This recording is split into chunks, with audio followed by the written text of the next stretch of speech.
Que faire pour avoir un processus électoral crédible? Comment l'opposition se prépare pour affronter les élections de décembre 2023? Quelle lecture faire de la reconquête par les Wazalendo de certaines zones contrôlées par le M23? Le débat au féminin, on parle avec Gloria Senga, cadre du parti en vol de Délice Sanga. Le débat au féminin, c'est tous les samedis après le journal de 13h et en rediffusion tous les dimanches après le journal de 19h. Contactez-nous au 09 97 90 93 22.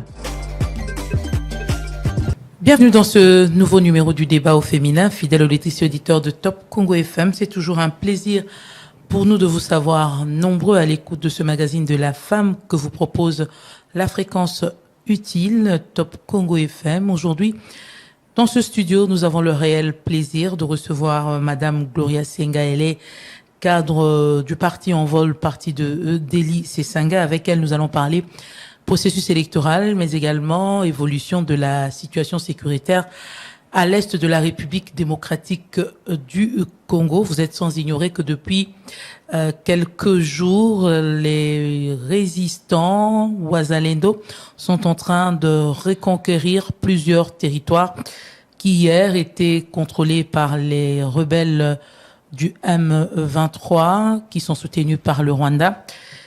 Et avec notre invité, nous allons parler de ces deux sujets, processus électoral, mais également la sécurité à l'est de la République démocratique du Congo. Madame Gloria Senga, bienvenue dans ce studio. Merci, madame la journaliste. Alors, vous êtes connue plus pour avoir été, je ne sais pas si vous l'êtes toujours, activiste au sein de ce mouvement Lucha, lutte pour le changement. Vous y êtes toujours? Est-ce que vous avez changé de cap? Qu'est-ce qui s'est passé entre-temps? Je suis militante de la Lucha depuis 2015, mais il faudra préciser qu'en 2018, j'avais quitté la Lucha pour créer mon propre mouvement citoyen qui s'appelle Vici, Vigilance Citoyenne. Et c'est depuis l'année dernière que je ne suis plus dans le mouvement citoyen. J'ai décidé de me présenter aux élections de cette année, et c'est la raison pour laquelle je reste, en fait, je vais dire, je reste militante. Je préfère qu'on m'appelle militante, même si je ne suis plus dans le mouvement citoyen. Pour dire, je ne suis plus militante de la Lucha depuis 2018, mais actuellement, je suis en politique. Vous êtes en politique, vous avez été connu plus pour votre implication dans ce besoin de voir les élections se tenir dans le délai. On a vu beaucoup de manifestations. Est-ce qu'aujourd'hui, vous vous dites que vous avez mener une lutte qui a produit du fruit? Je suis fière de moi. Et je suis également fière de mes amis et compagnons de lutte. Nous avons lutté pour l'alternance et nous l'avons obtenue. Malheureusement, les mauvaises pratiques que nous dénoncions autrefois continuent et c'est un peu un regret. C'est vrai, nous avons gagné cette bataille de l'alternance parce que ce n'était pas facile. Les arrestations arbitraires, nous avons perdu certains de nos amis qui ont été assassinés dans ces combats. C'est vrai, c'était vraiment un combat de sacrifice.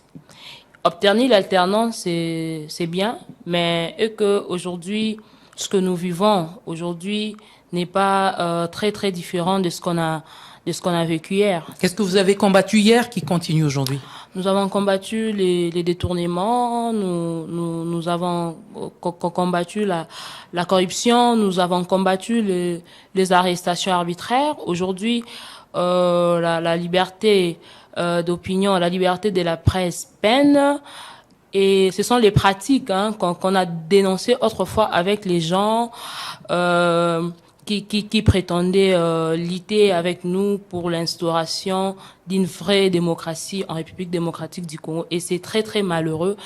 Et c'est vraiment déplorable pour l'avenir de ce pays.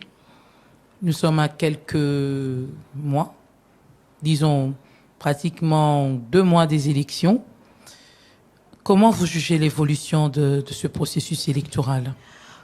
C'est le processus électoral de 2023 et les processus les moins crédibles qui puissent exister. Vous savez, dans ce pays, on a connu Malou Malou, on a connu Ngongoy Mulunda, on a connu Monsieur Corneille Nanga. Alors, voir comment est-ce que Monsieur Kadima est en train d'amener ces bateaux des élections, ça nous laisse perplexes sur même l'avenir de ce pays, sur sa stabilité même. Vous savez, ces pays, sa démocratie est encore très très fragile. En cette période, Monsieur Kadima ne devait pas montrer qu'il défend un camp contre un autre. Il devait plutôt se comporter en homme. Il devait plutôt être l'église au milieu du village. Qu'a-t-il fait pour dire qu'il se penche plus qu'il se penche plus du côté d'un camp? Voilà, tout est fait dans le sens de soutenir, de préparer un chaos électoral. Vous prenez par exemple la loi électorale dans son article 6 alinéa D qui dit que la CENI doit publier la liste provisoire des électeurs avec indication des bureaux de vote. Mais Monsieur Kadima vous dit, écoutez, ce n'est pas possible. Nous avons un problème de sites d'affichage. Et puis, ne pas vouloir se conformer à cette obligation légale nous pousse à croire que Monsieur Kadima a bel et bien des électeurs fictifs dans son fichier qu'il a refusé. Mais on a demandé à chacun de vérifier son nom. Comment on va vérifier? Est-ce que tout le monde a accès à Internet? Est-ce qu'une maman qui a... Mais quand même, il y a des sites, comment ils ont appelé les bureaux de la CENI où les gens peuvent se rendre pour aller vérifier. Non, au fait, moi je pense que ce processus électoral ne rassure pas tout le monde, ne rassure pas tout le monde. Il y a vraiment toute une machine de la tricherie qui est mise en place par Monsieur Kadima dans le but de s'aimer les chaos après la publication de résultats. Pourtant, ce processus devait rassurer toutes les parties prenantes. Le refus pour Monsieur Kadima d'auditer les fichiers électoraux nous pousse à dire que finalement M. Kadima nous prépare. Le fichier a été audité, mais pas comme vous l'aurez souhaité. Mais franchement, vous avez les partenaires comme la CENCO et toutes les autres organisations de la société civile qui se sont portés garants, qui se sont manifestés volontaires afin que ce travail d'audit du fichier soit fait. Mais M. Kadima s'est entêté. Il fallait qu'il y ait des organes indépendants qui puissent procéder à cet audit. Ne pas vouloir que la CENCO, qui est partenaire traditionnel de la CENI, puisse auditer les fichiers. Ça nous pousse à croire que M. Kadima prépare un chaos électoral. Pourtant, la mission de la SADC, qui a été récemment à la CENI, s'est dit satisfaite du travail abattu par la CENI. Elle a même souligné qu'elle était impatiente de revenir lors des élections avec sa mission d'observation. Vous pensez aussi que les conclusions de la mission de la SADC sont biaisées? Ouais. Ces conclusions sont biaisées. Bon, de toute façon, on connaît les gens qui composent cette organisation sous-régionale. Nous ne sommes pas étonnés de ces conclusions-là. Mais après, les gens n'apprennent pas, ne tirent pas les leçons des événements passés, parce que nous sommes dans un processus électoral chaotique qui ne présage rien de bon pour l'avenir de ce pays. Mais vous avez une organisation sous-régionale qui vient faire des conclusions. Ils ont dit qu'ils ont posé des questions et la CENI a répondu à ces questions-là.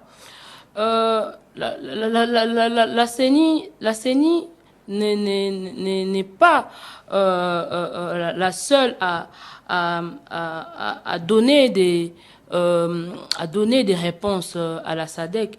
Il y a aussi des partis qui participent au processus électoral. Vous aurez souhaité que la mission de la SADC consulte également les autres parties prenantes? Les autres parties prenantes, je crois qu'elles ont été également consultées. Oui. Mais je pense que la SADC n'a pas pris en compte les avis des uns et des autres, mais a préféré plutôt considérer ceux de la CENI. Alors c'est très déplorable si nous pensons que la sous-région doit demeurer dans la paix et que nous puissions également aller de l'avant dans ces conditions. Moi, je pense que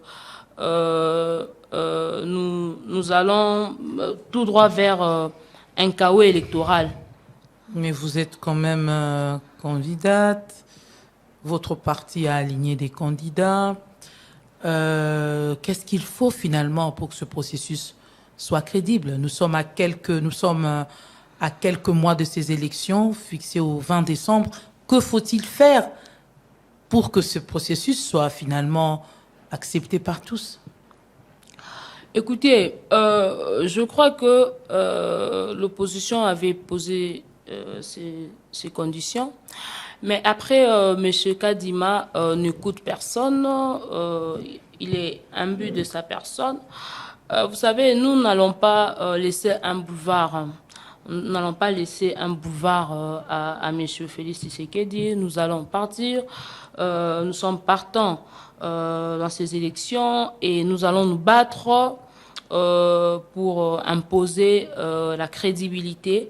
On sait que nous sommes déjà en train de partir avec un fichier corrompu, mais nous n'allons pas laisser un boulevard ouvert à M. Kadima et Félix Tshisekedi. Qu'est-ce que vous allez faire finalement? Nous allons veiller à la crédibilité, à la transparence. Nous alignerons les témoins dans tous les bureaux de vote possibles et nous organiserons également des campagnes de sensibilisation des électeurs. Surtout, nous allons appeler à la vigilance des Congolais pour que le vote ne soit pas volé. Quand est-ce que vous allez vous y prendre? On voit déjà Martin Fayoulou, partout il passe, il dit que l'on considère plus ce que Synco et les autres organisations vont donner comme résultat, mais c'est pas à ces organisations-là de publier les résultats. Finalement, on n'est pas déjà en train de préparer la population à un soulèvement? Préparer la population à un soulèvement, je ne crois pas. Mais je pense que la Synco et les autres organisations internationales, ce sont vraiment des institutions qui sont très, très crédibles et qui bénéficient de la confiance des Congolais. Ça sera pas mal que les Congolais se confient plutôt, bien évidemment, aux conclusions ou aux avis que donnerait la Synco et les autres organisations. Mais vous êtes sans ignorer que de tous les cycles électoraux, la Synco a toujours donné des résultats différents de ceux que la CENI a donné. C'est depuis que les élections sont élections en République démocratique du Congo. Mais écoutez, vous savez, personne n'a le droit de voler l'avenir des Congolais. Personne n'a le droit. Ni Kadima, ni M. Félix Tshisekedi. Vous savez, aujourd'hui, les Congolais en ont marre. Les Congolais sont victimes de l'injustice sociale. Les Congolais sont victimes de la corruption. Et les Congolais ont la soif du changement. Il faudra organiser les élections et proclamer les vrais vainqueurs si on veut vraiment la stabilité de ce pays. Vous savez, la démocratie dans ce pays est encore très, très, très fragile. Et je pense que à ce stade, M. Kadima doit éviter les chaos. Il doit vraiment, il a intérêt à à éviter les chaos afin de préserver. Je vous ai posé une question à laquelle vous n'avez pas répondu. Que faut-il faire finalement pour avoir un processus crédible? Suivre ce que l'opposition dit, c'est ça, crédibiliser le processus, parce que depuis que les élections sont élections, en 2006, l'opposition avait des conditions. En 2011, la même chose. En 2016, puis quand les élections étaient envoyées en 2018, c'était toujours des conditions. Finalement, on en arrive à croire que l'opposition ne croit jamais à la centrale électorale, ni au travail fait par cette centrale électorale. Je n'ai jamais vu une CENI acceptée par tous, de la CEI à la CENI.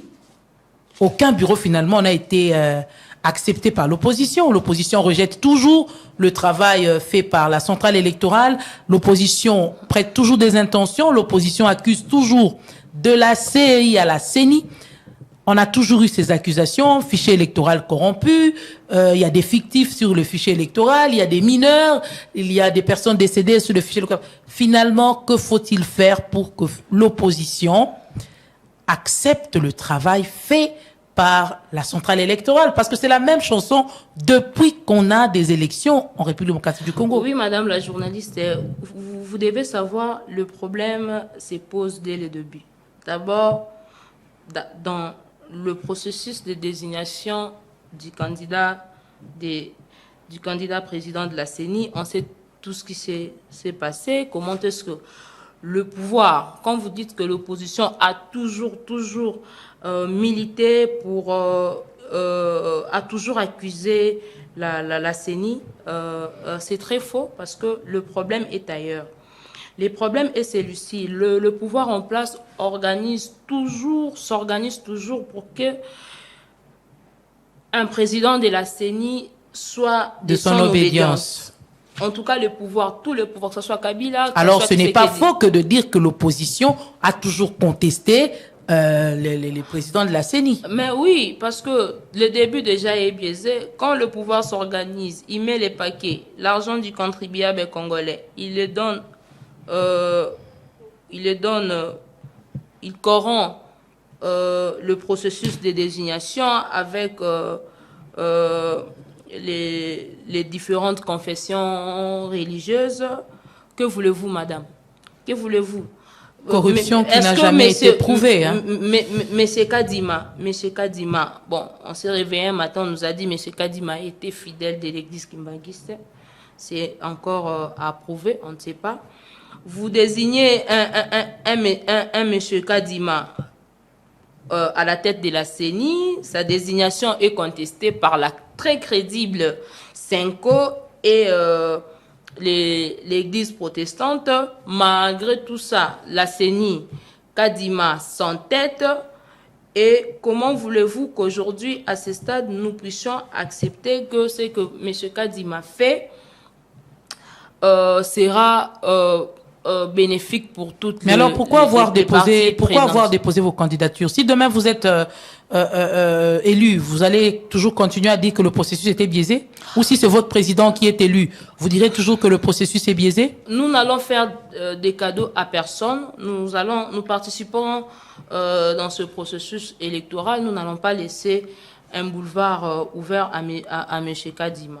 C'est-à-dire que... Et si demain, Délice Esanga est proclamé président de la République, vous allez dire que le processus avait toujours été biaisé? Madame, nous sommes en train de parler du présent. Nous parlons du présent, nous parlons de M. Kadima, comment est-ce qu'il a pris en otage la CENI, comment est-ce qu'il organise la tricherie. Si jamais M.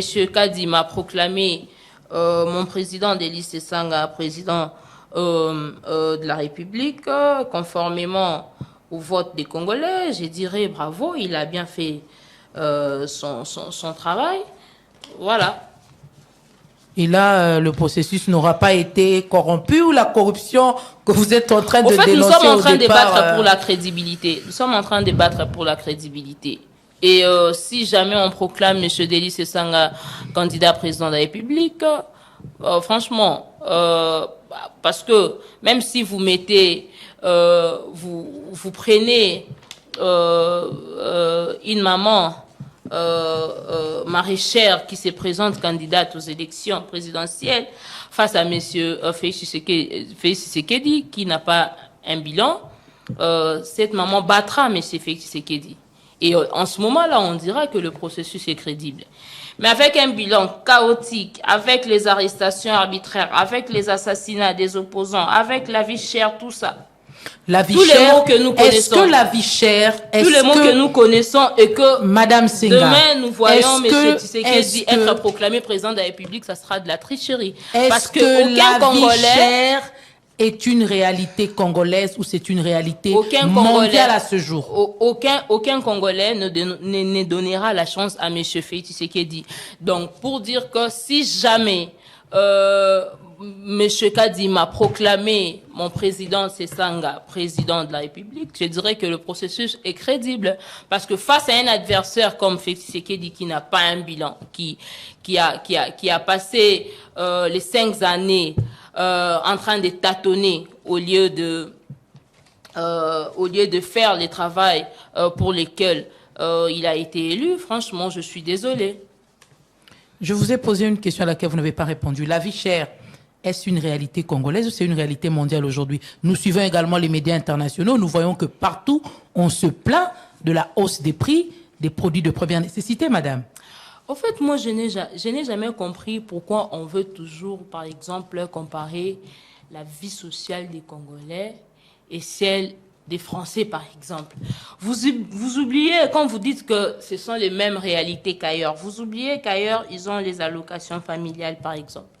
Ils ont les allocations de chômage, ce que nous n'avons pas ici en République démocratique du Congo. Je ne trouve pas pourquoi on doit toujours vouloir comparer la situation économique d'ailleurs et celle de la République démocratique du Congo. Les réalités ne sont pas les mêmes.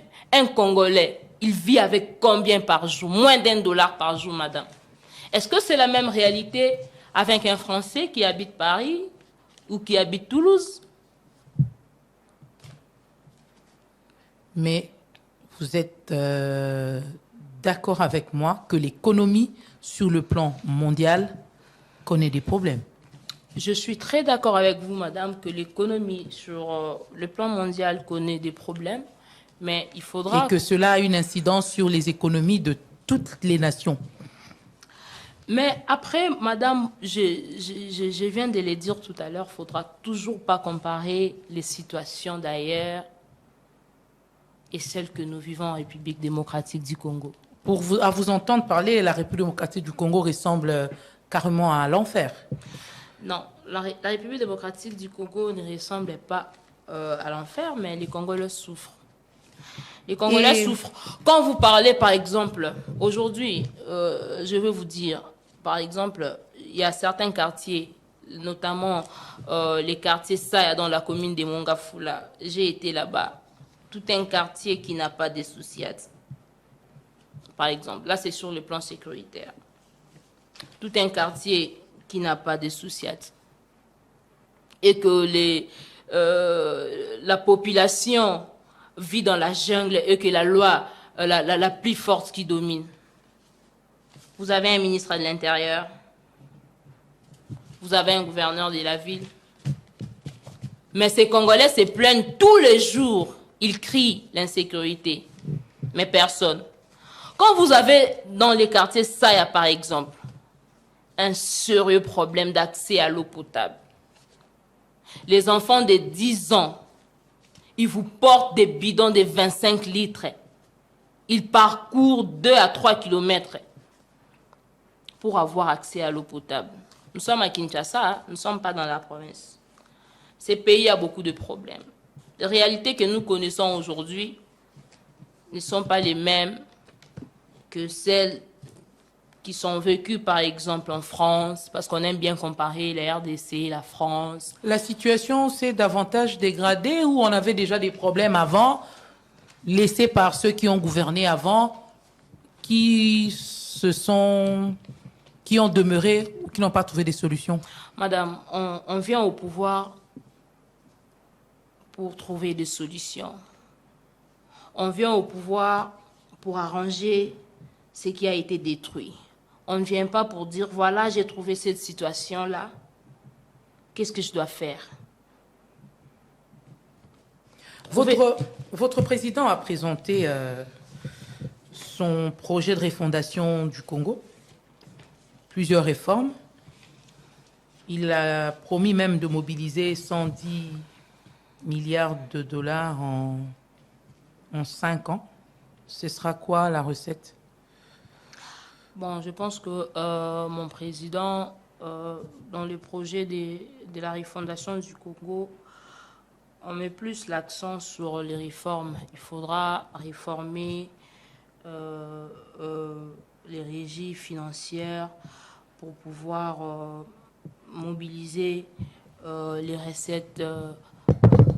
Il faudra plutôt, je pense que le président Sesanga met plus l'accent sur les réformes au niveau fiscalité et des régies financières pour pouvoir mobiliser davantage parce que ces pays ne manquent pas l'argent.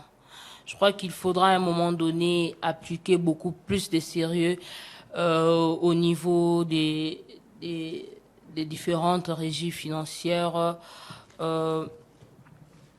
mettre l'accent surtout sur la lutte contre la corruption afin de canaliser les recettes. Donc, avec votre président, on aura un Congo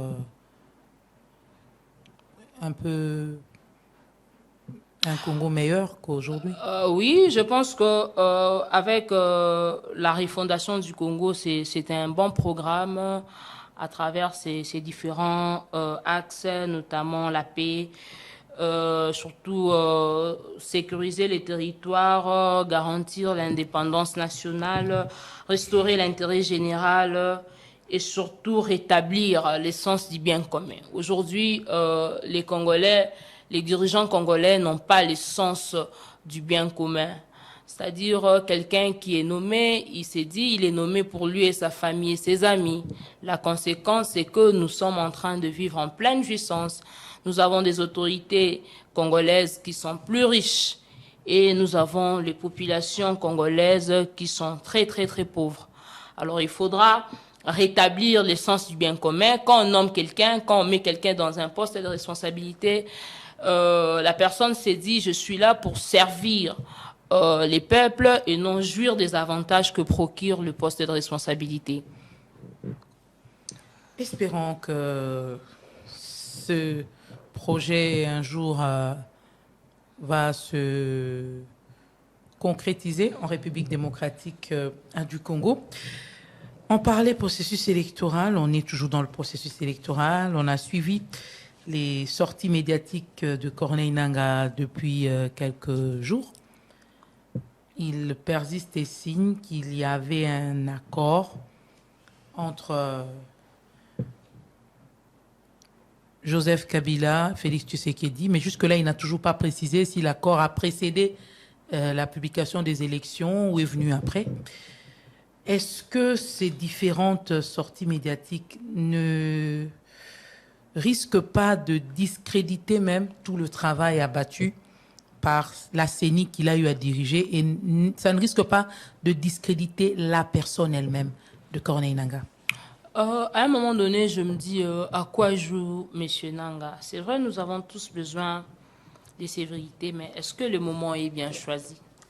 Pourquoi depuis toutes ces années, Martin Fayulu criait vérité des urnes, on m'a volé mon élection? Pourquoi M. Nangaa est resté silencieux? Et pourquoi il doit parler aujourd'hui? À un moment donné, on doit cesser de penser que les Congolais sont des amnésiques.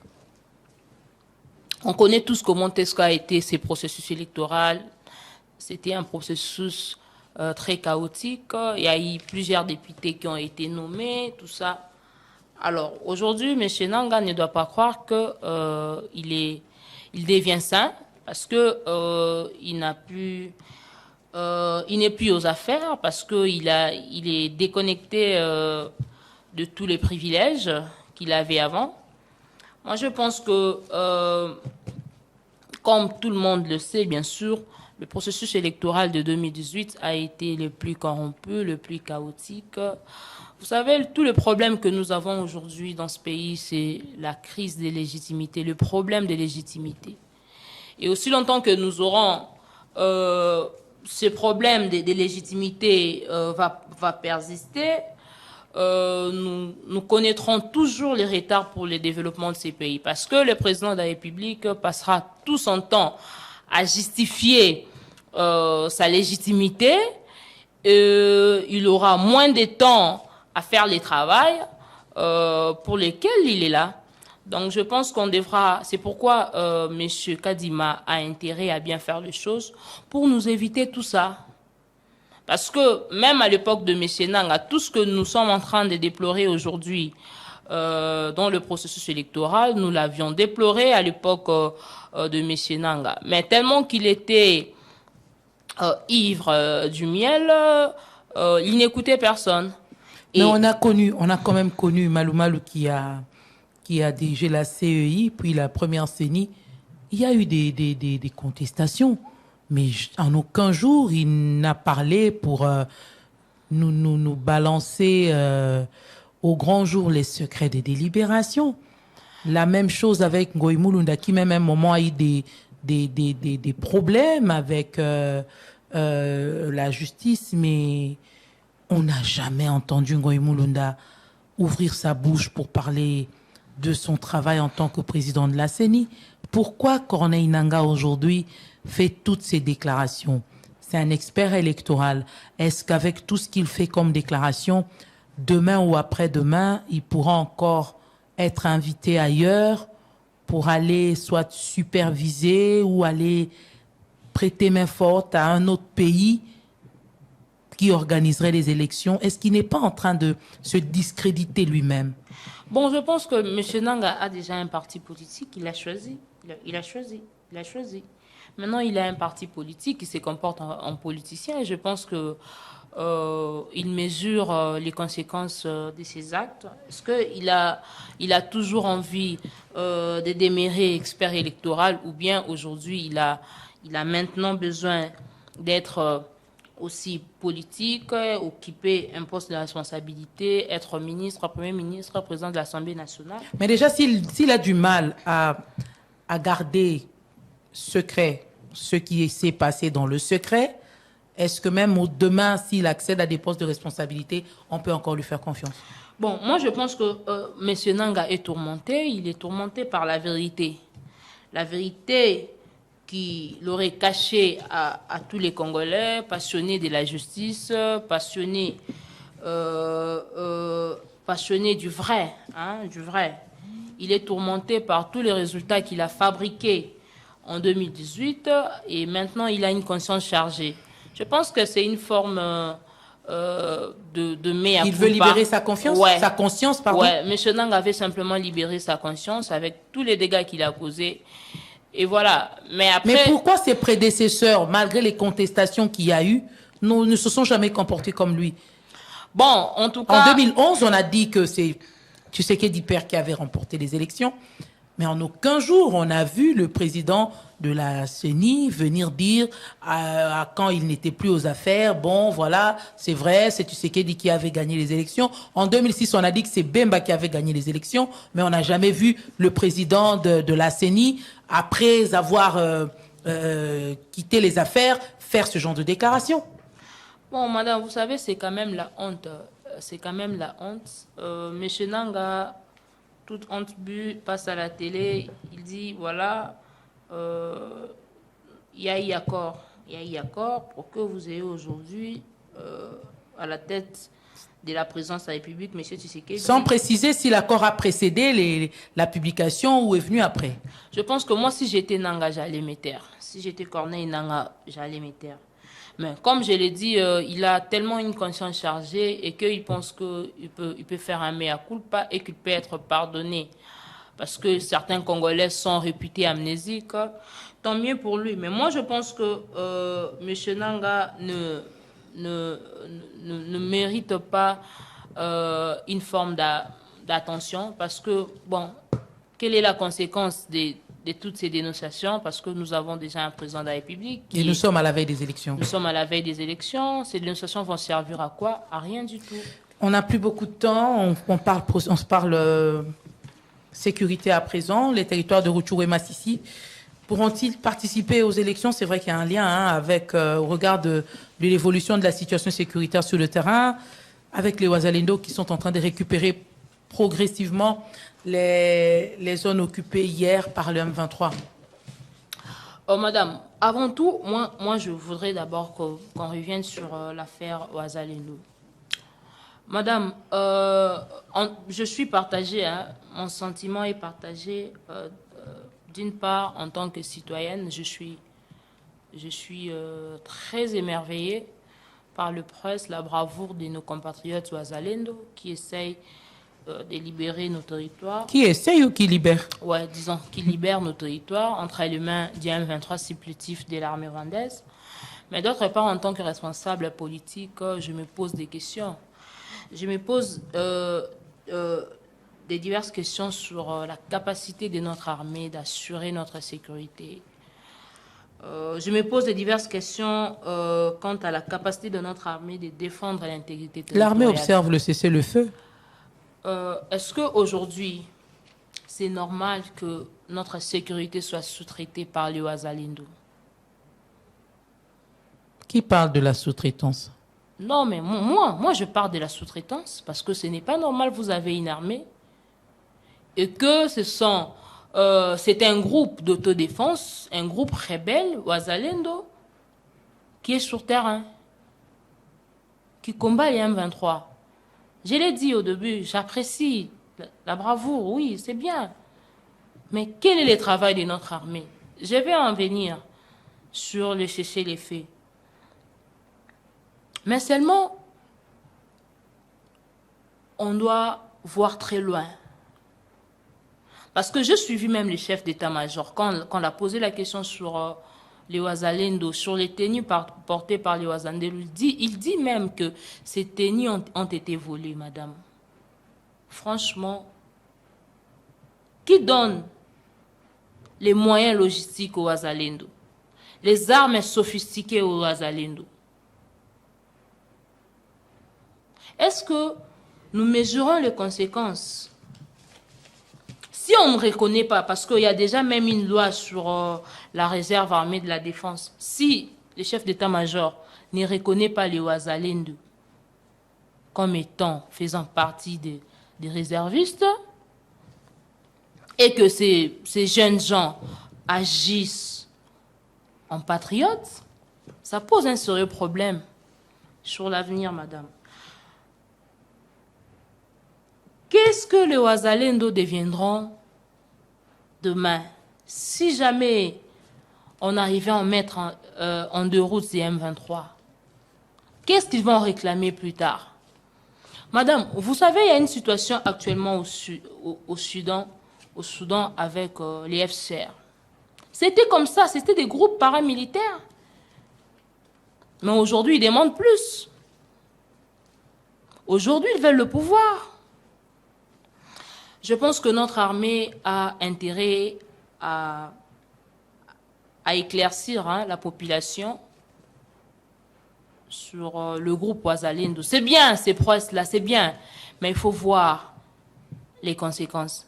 Si dans ces pays, nous avons plus de 200 groupes armés et que nous luttons et que l'insécurité causée, l'exploitation illégale de ressources à l'est de ce pays est toujours causés, tous ces problèmes que nous connaissons à l'est du pays sont toujours causés par ces groupes armés et que nous permettons aujourd'hui à ces mêmes groupes armés, au nom de l'article 63, comme on l'a dit, au nom de l'article 64 de la Constitution, comme on l'a dit, qui permet, qui donne le droit à tout Congolais de défendre l'intégrité territoriale. Mais franchement, nous ne savons pas.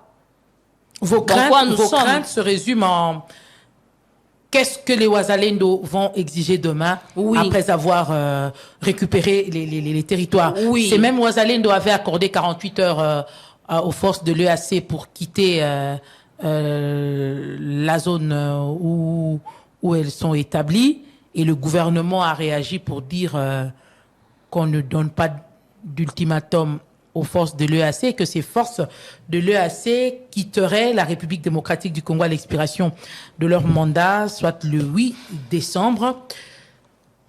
Que font concrètement ces forces de l'EAC aujourd'hui? Parce que ces forces étaient venues pour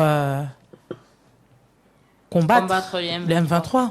C'est tout ça le problème, parce que l'autre fois, j'ai vu sur les réseaux sociaux, les forces de l'EAC se sont transformées en activistes de l'environnement.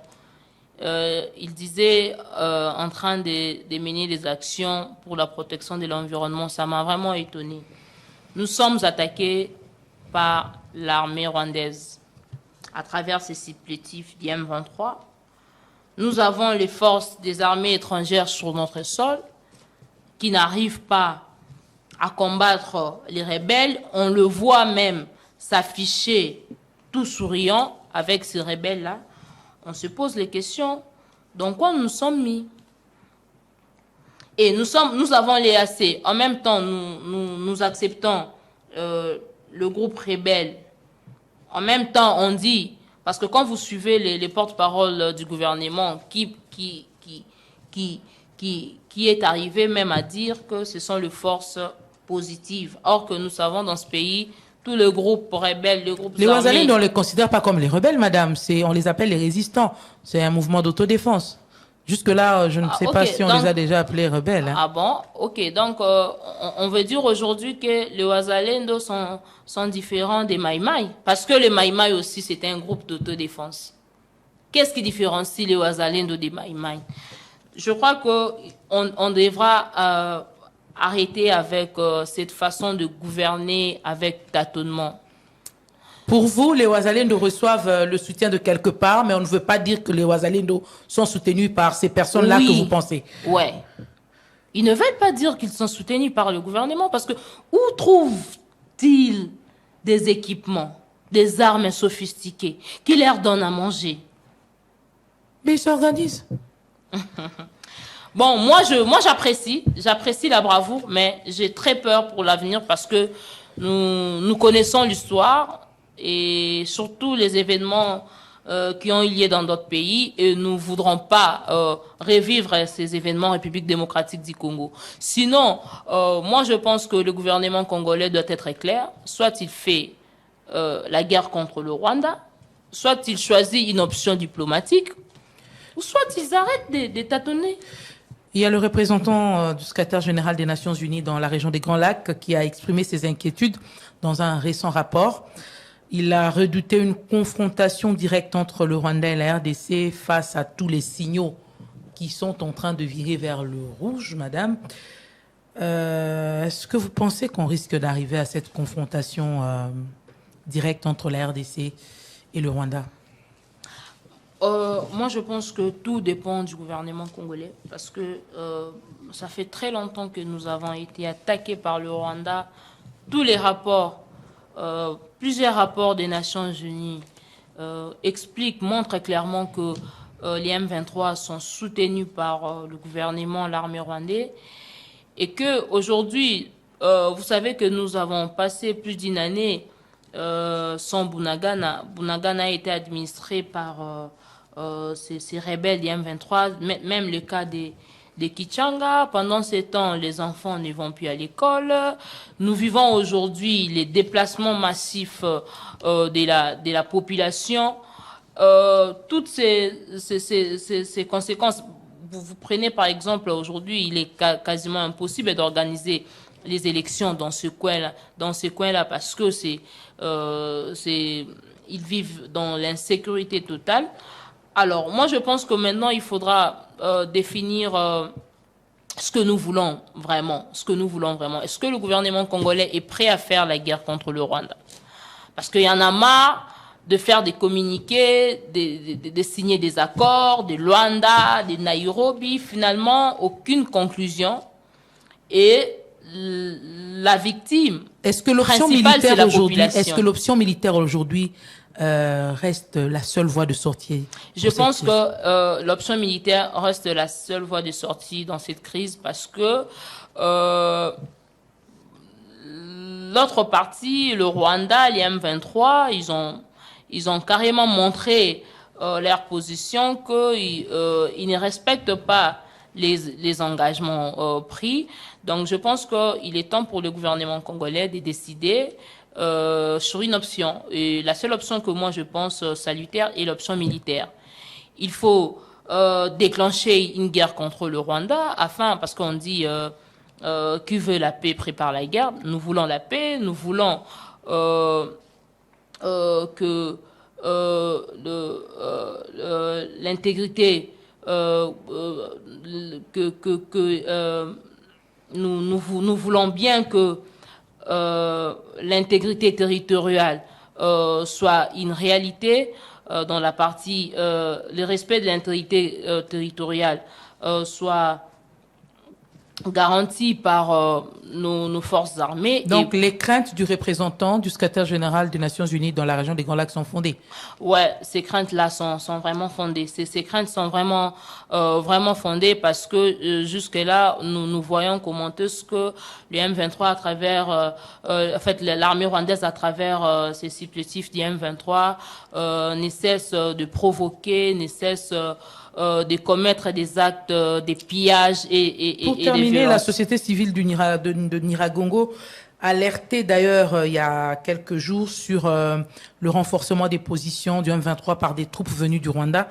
Est-ce que les Wazalendo pourront résister longtemps face à ce renforcement des positions du M23? Je pense que maintenant, je pense que l'armée, les FARDC doivent vraiment faire leur travail.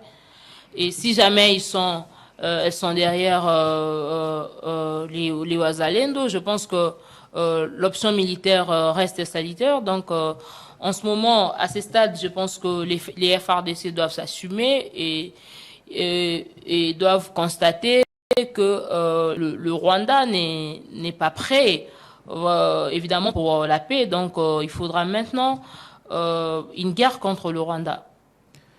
Le dernier communiqué de l'armée signé par le porte-parole du gouvernement militaire disait que l'armée observait le cessez-le-feu.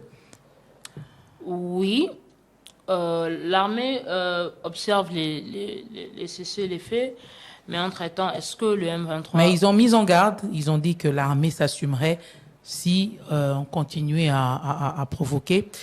Et quelle sera votre conclusion en 1 minute, parce qu'on doit chuter? Par rapport à l'insécurité. Insécurité, processus électoral en 1 minute. Ouais, par rapport au processus électoral, nous souhaitons tous pour la paix, pour la stabilité de ce pays, nous souhaitons tous aller aux élections et ces élections doivent être transparentes, crédibles et inclusives parce qu'il y a risque que certains candidats présidents de la République soient exclus du processus électoral et je pense que ça ne sera pas bon pour l'avenir de ce pays, pour sa stabilité. Nous voulons la paix et j'invite donc M.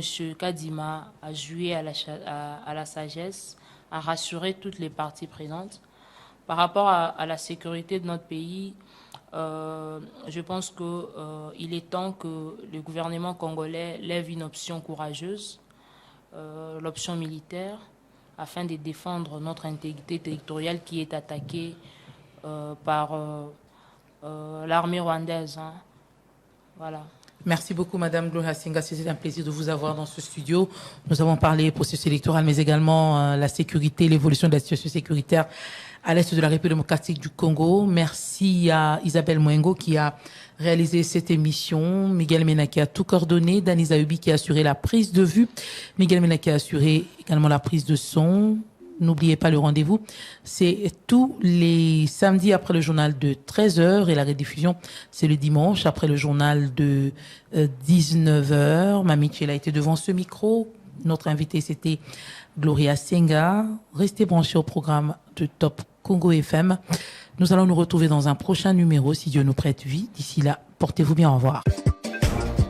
Que faire pour avoir un processus électoral crédible? Comment l'opposition se prépare pour affronter les élections de décembre 2023? Quelle lecture faire de la reconquête par les Wazalendo de certaines zones contrôlées par le M23?